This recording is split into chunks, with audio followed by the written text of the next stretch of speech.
and welcome to the Goodbye Busy, Hello Happy online launch festival. My name is Peace Mitchell and I'm co-founder of Osmompreneur and the Women's Business School. Before we begin today, I'd like to pay my respects to the traditional owners of the land that I live and work on, the Mamu people of North Queensland. And I pay my respects to traditional owners and elders past and present right across Australia and the Torres Strait. Well, we're here today to celebrate the launch of Goodbye Busy, Hello Happy, our brand new book. And I'm so honoured to have a number of our authors here joining me, and I'm going to be having a bit of a chat with them. So first author I'd love to introduce you to is Amy Kennedy. Welcome, Amy. Hi, Peace. Thanks for, I guess, inviting me onto the panel today and for allowing me to be part of this wonderful collaboration of authors. So thank you. It's all exciting. Oh, thank you, Amy. It's wonderful having you here. Amy, for people who haven't met you before, I'd love you to introduce yourself and tell us a bit about you and what you do. Yeah, so my name's Amy Kennedy. First and foremost, I'm a wife and a mother of 3 daughters. So I'm right in the thick of parenting at the moment. I'm also a professional organiser and declutterer, and I founded a business called The Organising Bee back in 2015. But I'm not your typical or stereotypical professional organiser. When I'm speaking with people, people think of, neat, tidy, perfection. But I love systems, I love order, I love processes, and that's what drives me. But those people who know me really, really well wouldn't describe me as a tidy person by any stretch of the means. In fact, I really dislike housework. And so a lot of my approach that I take to organisation in with my clients and in my home are all learned systems and processes to simplify life and make organisation of your home and your home easier. So you're not spending as much time in the home. So within that, so on a daily basis with my clients, I'm helping them develop simple systems that work for them based on their lifestyle and their needs. And also, so I'm providing hands-on physical support, but also coaching clients as well. So that's a little bit of a background. Yeah, I love that. You're actually about reducing the amount of housework that you have to do. It's not about doing more cleaning and organising. No, I think, I believe that if you've got any organising system or any process in your home that's actually taking you a lot of time to maintain, it's too complex. It doesn't need to be. You can simplify things so that, keeping your house, like my house is tidy. I'm not saying that I'm a messy person, that I keep a messy home. But because I dislike it, I've made the steps that I need to take to keep a tidy home very, very quick and easy and simple. And that's what I'll just share with anyone who'll listen, really. So Yeah, that's wonderful. So tell us a bit about your chapter, Amy. What were some of the key messages? And yes, so my chapter's called Your Home is Your Sanctuary. And it's all around the idea of designing your home so it supports you. So in that, it means the sanctuary can be anything it needs to be for you. So it could be a place of calm, relaxation, but it also could be a creative space, an education space, a learning space, whatever it needs to be. So in the chapter, I talk about lots of different strategies and approaches and thoughts that you can take to ensure that your home functions in the way that you need it to, so that you're spending a lot less time keeping your house organised and in order. So and I love that you really paint a picture of what life looks like when everything is organised. So can you talk us through that? Yeah, so in the chapter, I just write a little passage about what seems to be what would be a perfect life, where you're getting up, life is easy, you're happy, you're not challenged, your emotions aren't heightened. And it's all based around the premise that if every little individual space in your home is organized and tailored to your individual needs and the way that you think and process and what you need to do daily, it reduces the amount of decisions that you need to make each day. It reduces the amount of time that you need to do simple things. So the passage was really about getting ready in the morning. So getting out of bed, getting dressed, having breakfast, getting your kids ready for school and leaving the door for work. And so just running through the process of that, how simple, it can be if you have, looked at organizing your wardrobe so that it works for you, and you're only keeping the things in your wardrobe that actually make you feel the best self, that make you feel good, that you're not there itching at the seams or pulling up the things, or you're feeling tight around the waist, that's flattering, so then you don't have to make decisions. That anything in there automatically always looks good on you. You can choose everything at any time and it always matches. And then moving through the process there into, the kitchen. So you're not rifling around to find a plate or a cup or a bowl. Everything's there ready where it needs to be in its place. And then all the other steps that you take to get out of the home. So it's kind of thinking about, not only about the quantity of things that you keep, and how important they are, but also the steps and processes, systems and routines and all of those things that you've established into your day-to-day life to simplify your life, really. So going back to that beginning about making things as simple as possible to make your life as simple as possible. So your house is supporting you rather than it being a burden on you. So.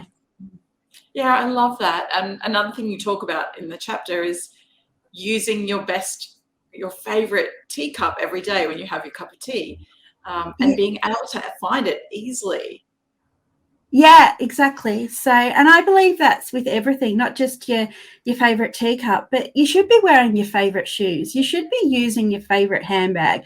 You should be wearing those clothes that you would only reserve for, special occasions, rather than just wear it, but spend a good amount of money and only wear it once. Let's spend a good amount of money and wear it, 50 million times, let's say that type of. So not only is it good for the environment, but it's also good for your own heart and soul and, life. Yeah, amazing. And how did you get into the organising space? Have you always worked in this industry? No. So I've got a Bachelor of Communications. So right out of uni, I worked in advertising and marketing for 10 years. And then when I had my first child, I realised that I didn't want to live a really fast-paced life with long hours. I wanted to be able to be in a position to be able to control and craft the life that I wanted. So I knew that, I guess, to be able to do that, I probably really needed to be able to start my own business. And in terms of how I fell into organisation, I've always been an organised person. I may not be the tidiest of people, but I've always been organised. And I found that when my first child was really young, I was spending a lot of time on Pinterest, pinning spots, pictures of beautiful pantries and beautiful organised spaces. And I was just collecting them, a big collection. But when I was reading the articles, it was like, yeah, everyone knows this. This is just common sense. It wasn't until I saw an article in, I think it was the Sydney Morning Herald or something like that, that it was a genuine industry, a genuine career path. I'm like, light bulb moment. This is my world. This is where I need to be. So then I, went about, learning how to establish a business and went in through that way.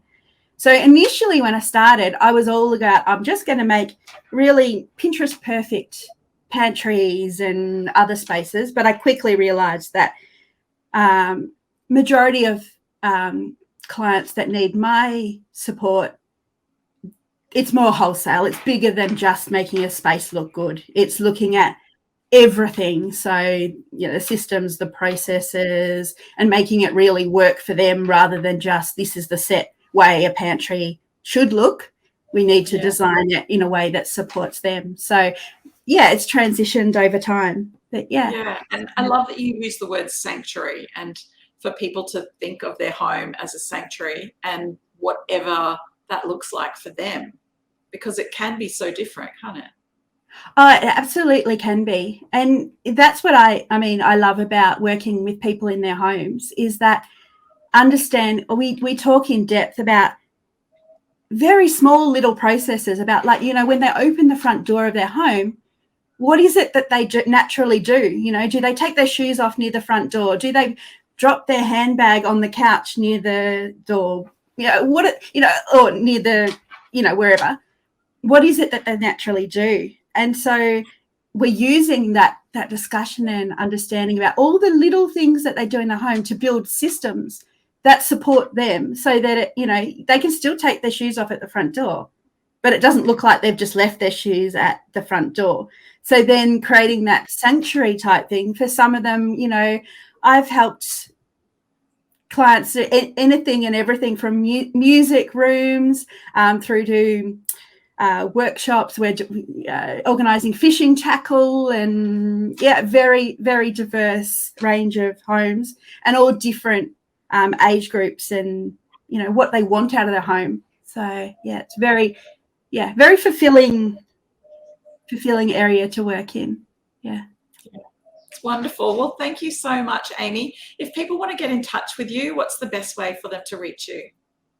Yeah, so probably I'm on both Facebook and Instagram, and my handle there is @organisingb. But probably the best way would be through my website. So you can just email me directly through the web form there, and then we can set up a time to discuss and go from there. Beautiful. Well, thank you so much, Amy. It's been wonderful chatting with you today. Thank you, Peace. It's been lovely to chat with you as well. Take care. Thank you. I'd now like to welcome our next guest, Dr. Monica. Hello. Hey, Monica, how are you? Well, thanks, Peace. Thanks for having me. Now, Monica, for people who haven't met you before, I would love you to introduce yourself and tell us a bit about you and the work that you do. Sure. So I am, my story is a bit long and complex, but I'll try and shorten it as much as I can. So I am firstly a wife. I'm a mom of 2 girls, and I live in Melbourne in Australia. I was born in Malaysia, but moved here about some 20-something years ago. Can't even remember now, but I was young and immature then. So came over to Melbourne and I studied medicine. So went through the whole medical uni and things like that, worked as a medical practitioner for almost 13 years. So hence why I've got a doctor in front of my name. And a few years ago, almost 6 years ago now, I transitioned into building my coaching business. And that slowly evolved over years. It became also a consulting business. So business has evolved over the years. I work with, at the moment, I work with women who are at a startup phase of their business, or maybe they have an idea that they want to turn into a business. And I also work with women in business who are maybe at that first few years into business and wanting to grow and scale their business. So I am almost 6 years now into business, and I do coaching and consulting. And about 2.5 years ago, so in the thick of the pandemic, I launched a product as well. And the product is a planner. It's called the Grow Through Planner, and specifically for Christian women to plan their days and also grow in other areas of their day or in their lives. So I've got a coaching business and a product-based business as well. Beautiful. And Monica, tell us about your chapter. What were the key messages that you shared?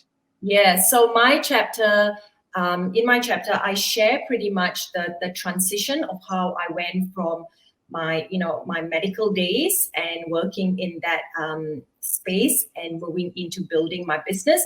And it's very much a transition that I see happen in a lot of women's lives as we naturally, some of us choose to become moms and things like that. So it wasn't until after I had my first child, I unfortunately lost 5 pregnancy in the space of 5 years. And I went through burnout. I was also in the thick of my medical training days to become a specialist. So there was a lot going on. But I think in my chapter, I pretty much share that story of transition. What was that turning point, I guess, for me, that made me go, okay, hang on, I really need to say goodbye to busy. And hence why this book, it's so relevant to the life I've lived in the last 15 years or so. And it wasn't until I said goodbye to busy that I was really able to step into my next, which was to build this business. So I share a lot of my personal journey, but also I work with a lot of clients in that space of transition between careers, or, they still do have a career, but they do want to say goodbye to that busy. They just don't know how to do it. And and so I help them transition, and then we start to work through a framework of what's next. And a lot of them start with a business idea, and then they freeze because they don't know what next. And so that's where I come in and I go, all right, you've got an amazing idea. Now let's start to put processes in place. I've got a framework that I've developed over years, and I walk them through that. So my chapter is very much a story of my life, but I know a lot of women go through that journey in India's as well. Yeah. And, you talk about the fact that you went through burnout with your career as a doctor. And I know that that's a huge problem for a lot of people in the medical industry. Yeah. What were some of the ways that you got through that burnout, that you recovered?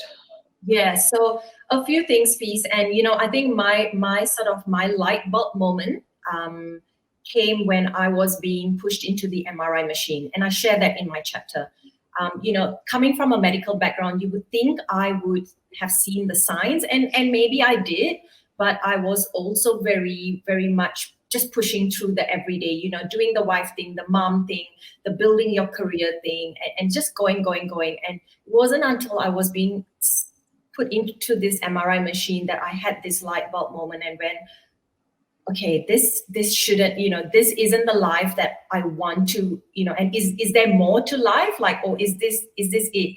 And I guess for me, what helped me turn around was firstly recognizing where I was at and what was going on. And I went through, a lot of medical appointments. I was spending a lot of times in waiting rooms and just really questioning, is this the life I really wanted? So I think first thing is the awareness that I was not in a good place, and then asking for help. And that was a little bit of a journey in itself, because, sometimes we think we can fix ourselves, but I really had to start getting the help I needed. So from different medical specialists, things like that.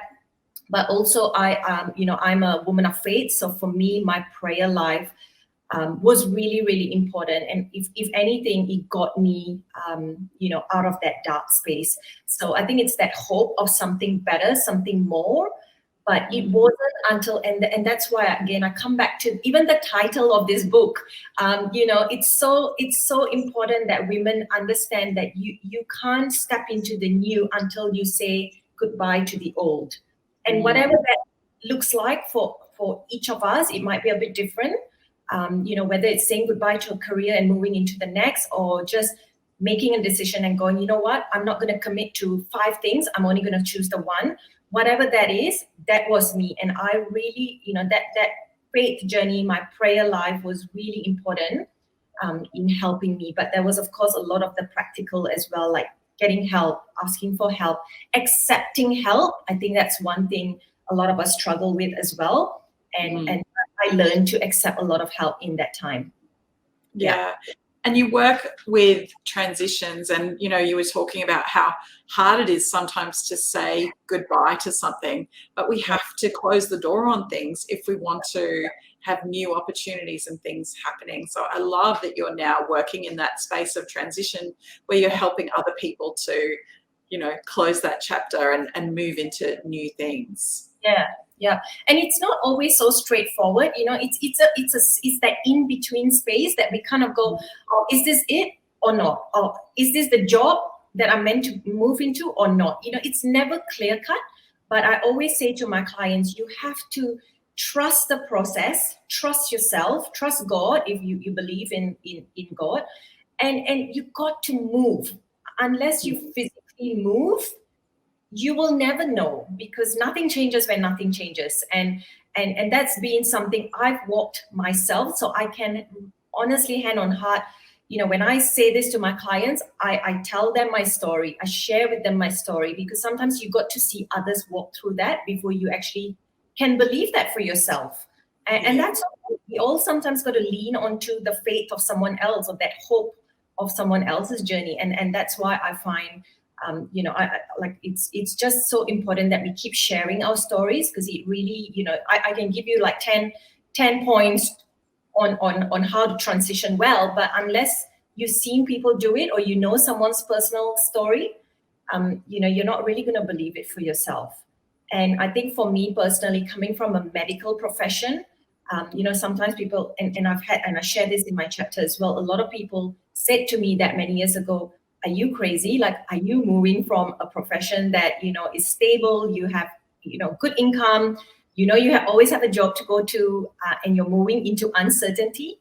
Yes, it is a risk, but aren't we all meant to walk into something more than just settling? So, it's a calculated risk if you want to maybe be really cautious about it, but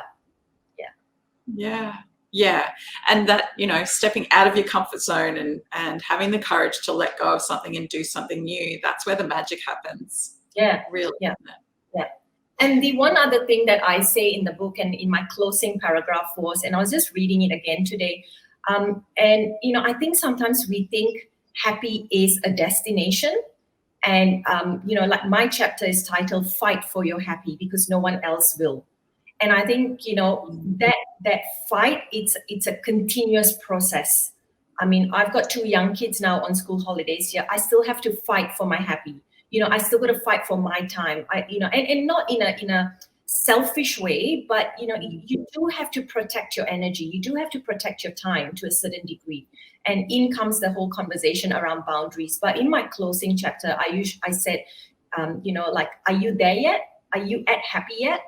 And we sometimes think like, oh, it's a destination I got to get to.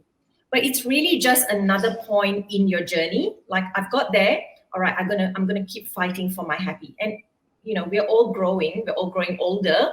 And you're gonna have more challenges through life. And so you gotta keep at it. It's a journey, it's a process. I love that. I love that so much. Well, thank you so much, Monica. How can people get in touch with you if they want to reach out and have a chat?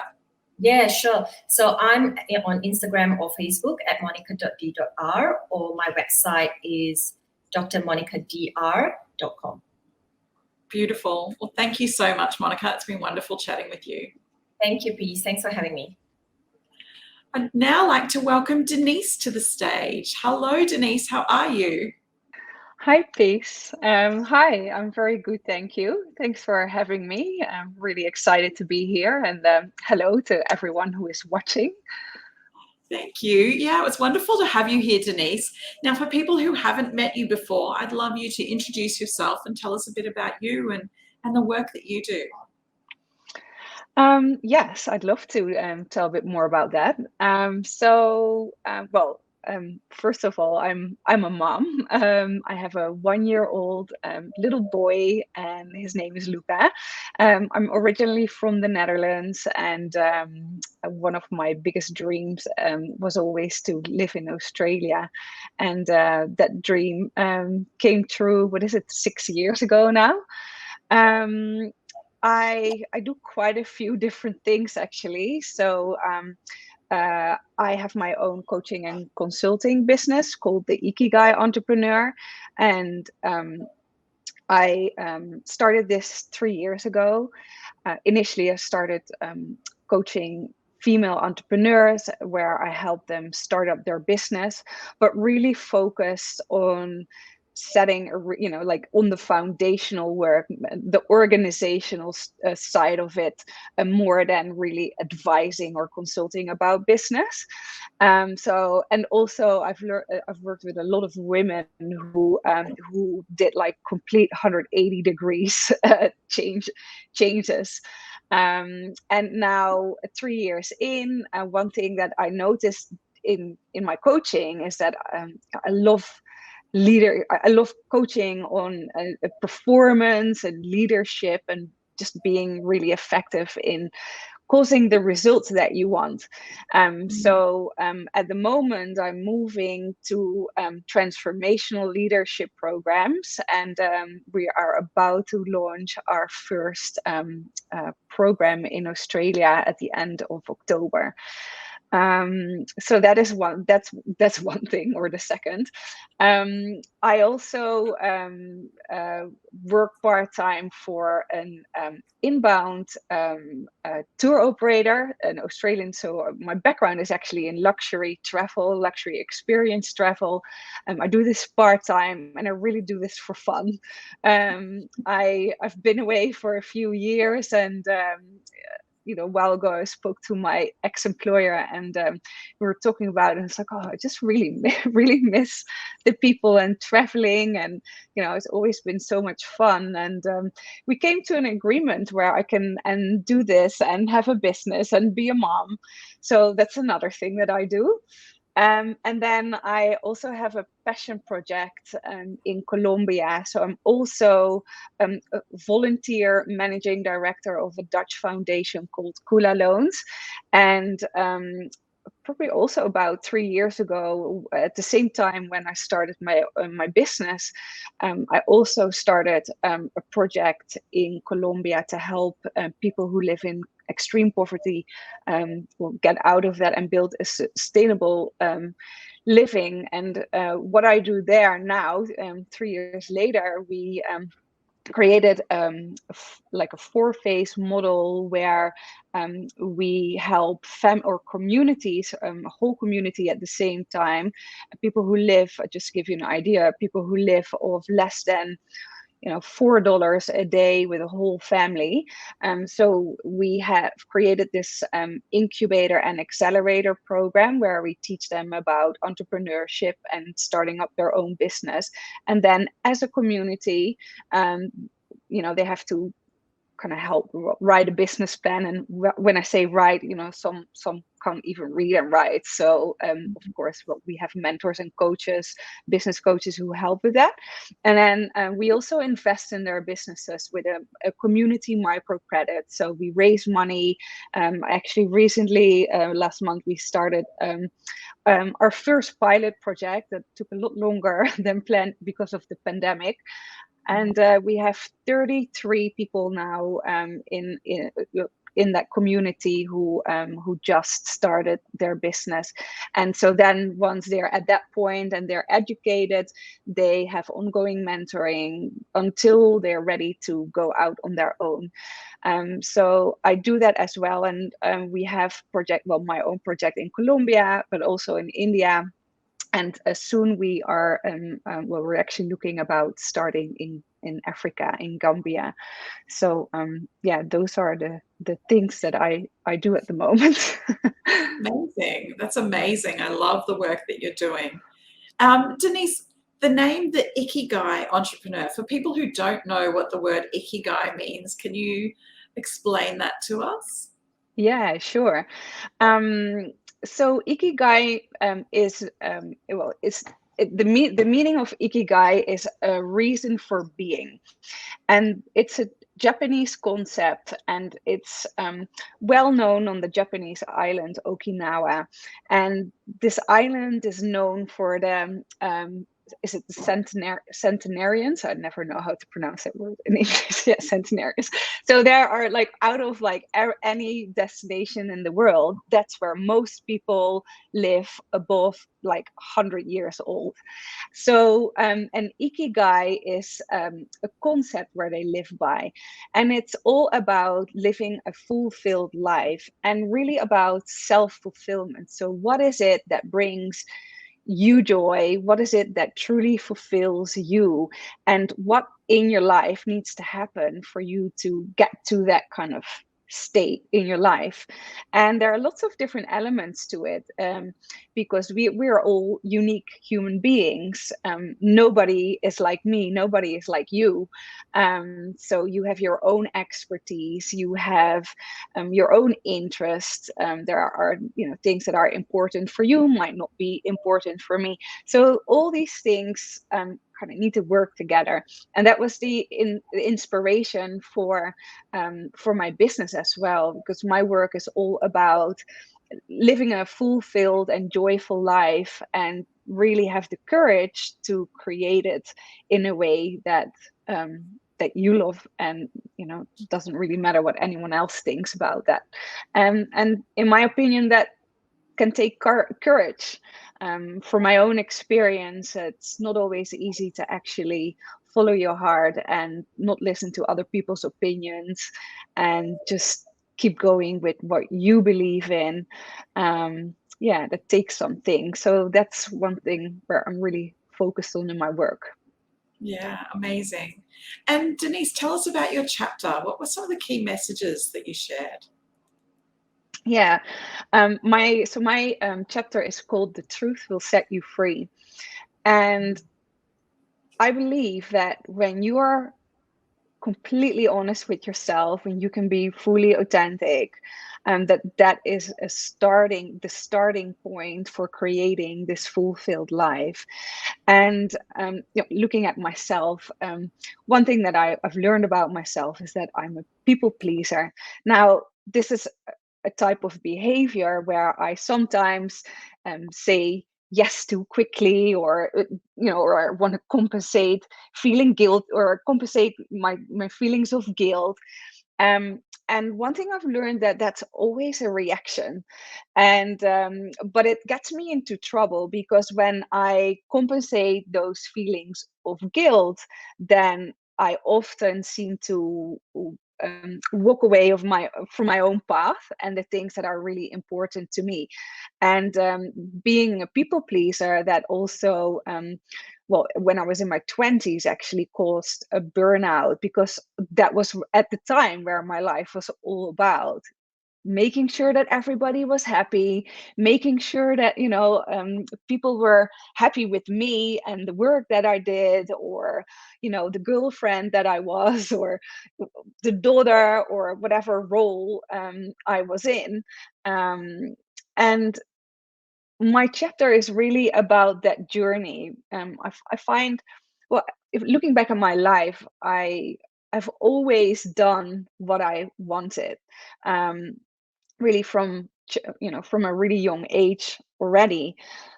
But there was something that was missing in my life, and I came to a point where I was like, okay, so although I'm already living a great life, and I can truly say that I am someone who can, I always try to make my dreams come true. Yet something wasn't working, and I started to explore that. And it was until my mentor actually called me one day and said, Denise, I actually had someone in the team express their concerns about you, and you seem to be really tired and feel, like exhausted, and we're kind of worried about your health and well-being. And that moment was such an eye-opener for me. I knew that what I was doing wasn't working, but yet I was just trying to kind of hold everything together, and but really my health and well-being was impacted by it, and I felt really unhappy. So the moment that he actually asked that question, I burst out in tears, and then a whole new conversation opened up. So that is where my chapter is about, that journey. Yeah, that moment of the breakdown before the breakthrough, I guess. Because Yes. I can imagine, as you're describing that, because I've been through burnout before as well, and that feeling of just trying to do all of the things, Yeah. but it doesn't lead to the success that you think it's going to, and you actually have to take steps to make changes. Yeah. Yeah, and I think it's something within us. If I look at myself, then if I look back at situations, then something has triggered me while I didn't actually realize it, and then I get into a reaction and I start to work really hard.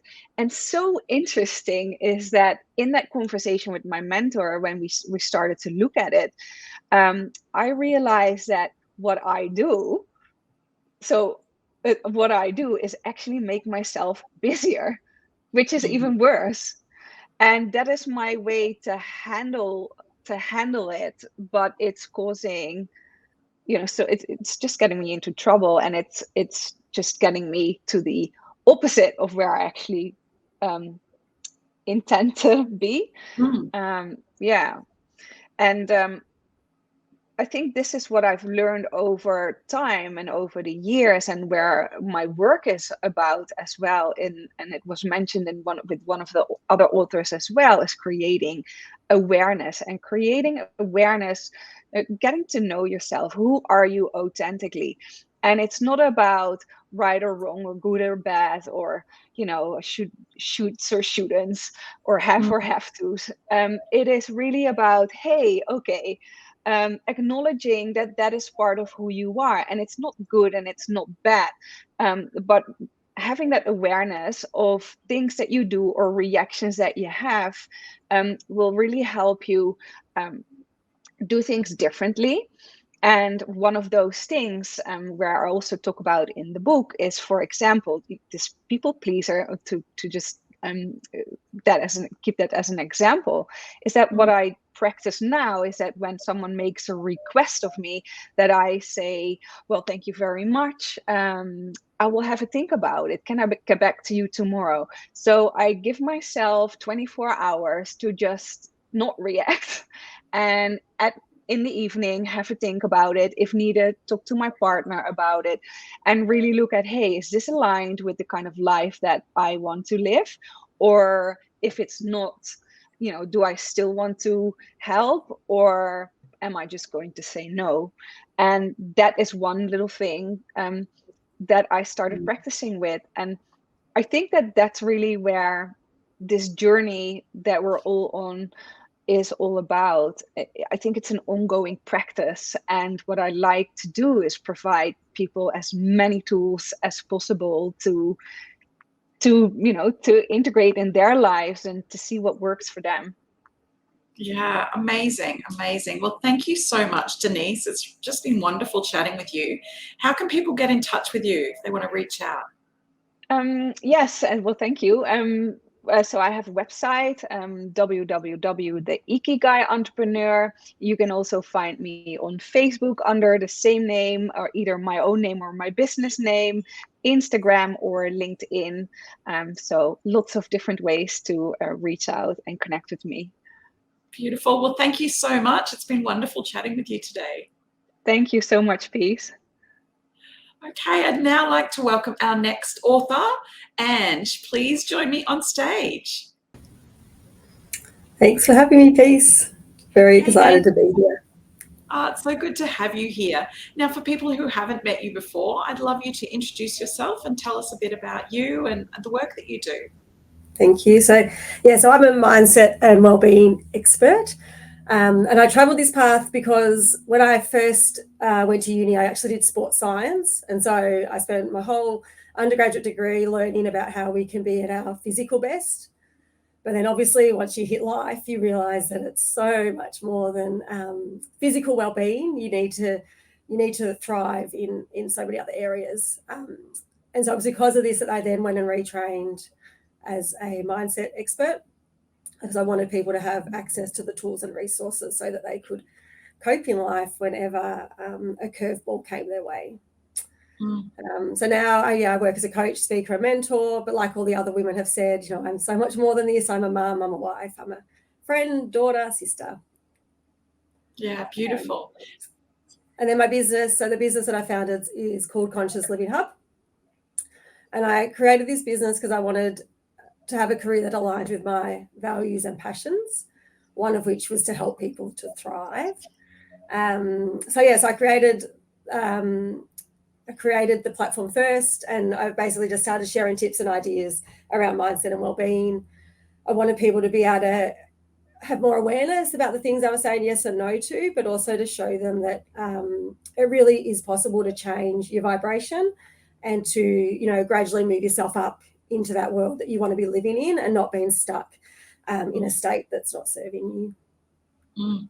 It's so interesting that you started in that the sports background, because when I think about professional athletes, they focus on their training and their physical well-being, but nearly every single one of those people who are at the Olympic level in particular have a mindset coach who works with them to help them be in that top condition and have their mindset in the right place. It's so important. Yeah, absolutely. And the more, you know, athletes that do their stories, it's always the mindset coach that is the difference. You know, you can have all the talent in the world, but if you don't have the right mindset, someone beside you is going to overtake you and succeed. Yeah, so interesting. So tell us about your chapter, Ange. What were some of the messages that you shared? Yeah, so my chapter kind of was broken up into 3 main sections. The first was just to kind of own what this busyness paradox is and why we're here. I think in all the work that I do, it's really important that you first understand why. You've got to know why you are drawn to such a crazy life in the first place, because once you know that, then you can start to see the warning signs. So like I've kind of identified 4 key areas. One is the science. You can't hide from the science. Our body releases dopamine when we do something, and that, you know, that makes us feel good. Our body also releases stuff when we feel guilt. We've got this, you know, fear of missing out. And I think the big one for me is just around that dream big. Like I was told I could have it all. I could have the career, the husband, the travel, the world, any world I wanted, I could create. And most women of our age were kind of fed the same story. So yes, that's kind of the first part of my chapter, just owning it. Everyone will have their reason why they're attracted to busy. And I think, you know, it's of no fault of our own that we are in the state that we're in. The second part of my chapter looks at your recalibrating your emotional compass. So I strongly believe that, like, once you know what makes you happy, what drives you, it's only at that point that you can start to add things back into your life. And for many of us who have hit this state of busy, you know, that time of happiness is so many years ago. It could be 5, 10, 15 before that, you know, especially new mums, when you work with them, you know, they talk about, the last time they were happy was in their 20s or their 30s. It's pre-kids. They can, you know, remember being free or going for a walk or doing whatever. So, so I think it's a really important step that people go through, that they remember what their true north is and what makes them happy and the activities they were doing, so that then they can start to make, again, that conscious choice about, am I putting this back into my life? Am I saying yes to the right things, or am I just being busy for busy's sake? And then the third part of my chapter just looks at what are some quick wins? How can you create space immediately that will allow you to say goodbye to the busy, you know, take away 1 or 2 things, remove some things from your life that aren't necessary, and then add 1 or 2 things back in straight away that's going to bring you joy. I love when you talk about the fact that some people are drawn to busyness. So not everybody is. There's some people who have a very balanced life. They just, you know, they have a job and they just, you know, do their job and then they go home, and they're not in that kind of busy state that other people who are high achievers are. Can you tell us a bit about that? About the people who are in the busy state, or the people that are not? Well, yeah, the people who are busy. Like, why are we drawn to this wanting to be busy and doing things all the time? I think it comes back to those societal norms. Like, we were just raised that successful people were busy. That, you know, you think about work efficiency, it's in our KPIs. How efficient were you? How much did you achieve? Like, there are so many things in society that are telling us that it's good to be busy, that it's, if you want success. And like you said, as high achievers, we're drawn to it or attracted to it. And so, yeah, we just keep adding it back into your life. So you've got to be really conscious about saying, I can be successful without burnout. And I've definitely taught myself that over time. Like, I work part-time and I am successful. I'm proud of the world I've created for myself. But I've got balance, and I spend time doing things and achieving things that makes me feel good. But then I balance it with spending time doing things that make me happy, like my kids and sport and all the other stuff I do. Yeah, it's really interesting. And you talked about, we were fed this story about dreaming big. But I think we can still achieve big things without running ourselves into the ground. And that's a message that I'd love to get across to people, that it's not about playing small and like just kind of limiting yourself to running a smaller business or those sort of things. It's actually, there's a different mindset, or there's different ways of doing it. What are your thoughts around that? Yeah, absolutely. I think we can still have the success. I think it's about owning. Yeah, it's about compartmentalizing for me. Like, I have success because I've got a lot of guidelines on my life. Like, I'd say yes to certain things. Like, I only work part-time. It's part of my values to do things in my kid's life. But when I'm switched on and when I'm in work mode, I am so efficient.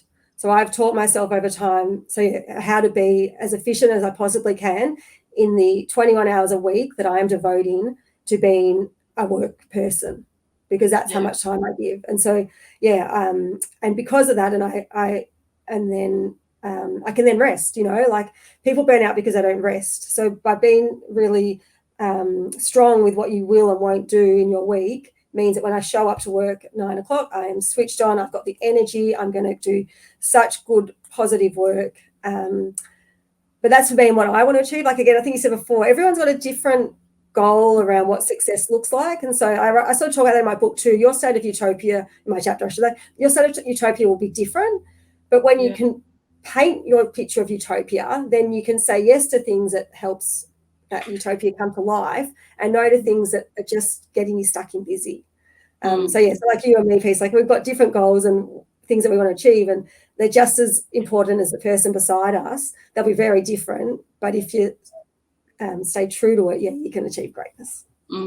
So it's about, I think what you're saying is, it's about having clarity around what success looks like for you, but it's also around putting boundaries in place. Like, I work 21 hours a week. I don't just keep working all the way through till midnight and all weekend. This is when I work, but when I'm at work, I prioritize and get things done. Is that how it works for you? Yeah, that's how it works for me, and I'm proud of the success I'm creating in those hours. Like, I don't want for more, because I've got those other boundaries in place. Yeah, beautiful.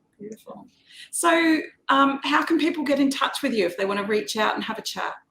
Yeah, so my business is called Conscious Living Hub. You can find me on the internet, .com.au, and then I've also on Instagram, and Facebook. So on the hashtag Conscious Living Hub. Beautiful. Well, thank you so much, Ange. It's been wonderful chatting with you today. Thanks, Peace.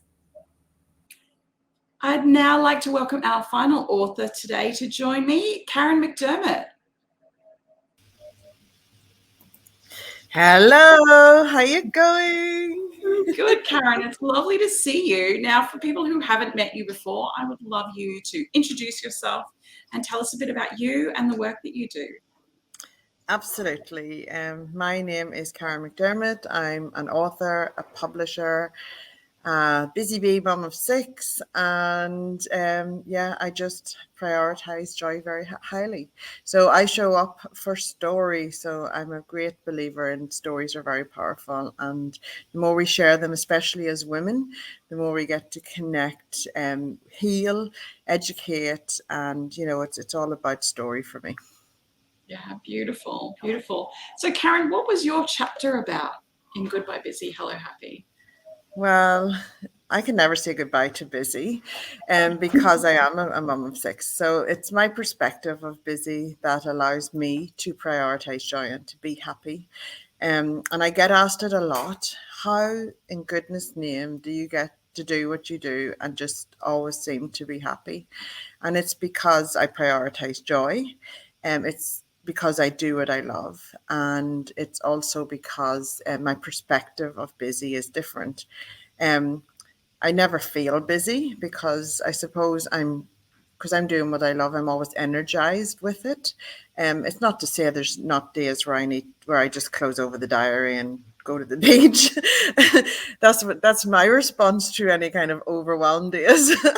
It can wait till tomorrow because I'll be in the better mindset to just efficiently just knock it out of the park. And I heard that with Denise as well. It's just that you it's your perspective of it, instead of doing more, it's a time when you feel overwhelmed, it's a time to actually stop, recalibrate, re-energize, and then come back at it with a fresh perspective, because I will never show up for an author or for myself or for my kids with like just frazzled. That's not the type of energy you want to put into everything. It's not to say I'm Mary Poppins all the time. I'm Mrs. Hannigan sometimes too. I love that perspective, though, that, you are doing lots of things, but you come from a place of joy. Yeah, joy and love, and it's so productive. And when you're doing that, you're kind of being more flow, and that's where the efficiency comes in. When you show up with that kind of perspective, everything seems to flow better. And I work with a knowing, so I'm either a hell yes or a hell no person. I have absolutely valued the saying no to things. I used to be a yes person to everything, but I realized, and my perspective of the no is that it's important for me to say a no to things that my heart is not in. Otherwise, I'm doing a disservice to the thing I say yes to if my heart's not in it. And also, I'm taking an opportunity away from somebody else whose heart would be in it and would give it their best. So to keep myself absolutely aligned with my goals and my intentions, because I am an ambitious person, I love achieving things, and I'm not shy of admitting it. I love, when I set a goal, and I don't set little goals. I set a goal and I work towards it, but it's very much an intuitive process. I don't kind of do goal setting and work towards each step. I go for the big thing, tap into that, and look for the VIP backstage pass. But I work hard and I enjoy the journey. So it's not all about the destination for me. I love the journey. I love the growth that I have in every time I set a goal and work towards it. I love bringing other people along for the ride, and it's just, and that's where the joy is for me, is in the journey. Yeah, absolutely. And tell me about goals and intentions for you, because I know that's something you talk about as well. Yeah, I write a lot about this now. So my authorship as KP Weaver is starting to go off on its own little tangent, because I do work with the universal laws, and more so than just manifesting and the law of attraction. I work with them all, and love is a super fuel. So everything I do with loving intention. And if I'll always recalibrate. I work, because I have so many kids, I work in school terms. So I will work for the school term.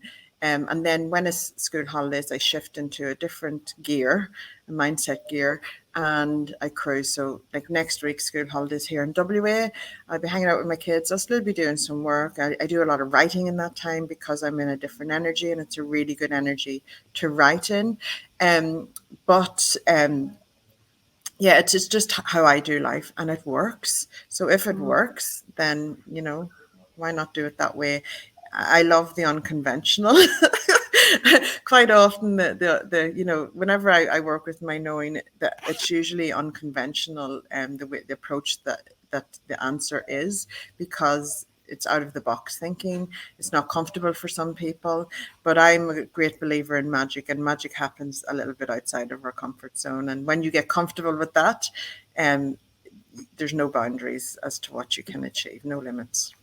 Yeah, I love that. I love that so much. And I think, one of the best things about being an entrepreneur is we do get to create the life that we want to, and create the way of working that works for us as well. And I love that you have that time in school holidays where you do purposely and consciously choose that time to be with your kids, but you're also fitting in work as well with your writing and that kind of thing. Yeah. And that's the thing, we have 24 hours in a day. We can choose how we work them. If I'm up early, I'll do more early. I tend to write in the early mornings because it's more when I'm more connected to a dreamlike state and don't overthink things. But if I'm energized and I can stay up late and tick off some boxes, then why not? I think there's a lot of people are rigid with working hours and what they think is acceptable. You go with your own body clock, whatever and like if I have a day where I just need to blow on Netflix, I'm going to do that, and that will re-energize me as well. And so I give myself permission to do life my way, and do what works for me and my family. And then, so I get to be around, and that's what's important to me. So I never compromise my values for my goals, because if you compromise your values for your goals, it takes away the happiness of achieving the goal, because you get there and you go, oh, was that worth it? Did I lose too much to achieve that? And like, Peace, we've worked together since 2015, and we have so much fun on the journey, and we've helped a lot of other people achieve amazing things because we are able to learn and to show and we lead by example. So that's the new inspired leadership, I believe, is people doing and showing what's possible and helping others believe in themselves as well. So if I can do it, anybody can do it, really. Yeah, absolutely. I love that. And I love that you are a role model for so many other people to, challenge what their beliefs are and look at different ways of doing things. Yeah. Do it your way. Have fun doing it. Life's too short. Yeah. Will we say we're midlife yet, Peace? Or, maybe by the time we get to our 90s or whatever, they'll have found a pill that can keep us going for another 100 years. That would be my dream. Yeah, I think we'll still be going in our 90s. We've got too much to do still. Yes, absolutely. Well, it's been wonderful chatting with you today and chatting with all of our authors. Karen, what's the best way for people to get in touch with you if they want to reach out and have a chat? Yeah, I hang out a lot on Facebook and LinkedIn. That's the best way to find me, Karen McDermott. Beautiful.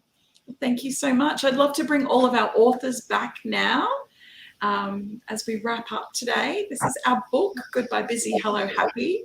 We're so proud of this book. It's just so beautiful and filled with inspirational stories, as well as really practical advice on how to transform your life from busy to happy. So thank you so much, all of you, for being here. Thank you so much to everybody who's joined us live today. And thank you to everybody watching on the recording. And make sure you grab a copy of this book. Bye, everyone. Bye. Bye. Bye, guys.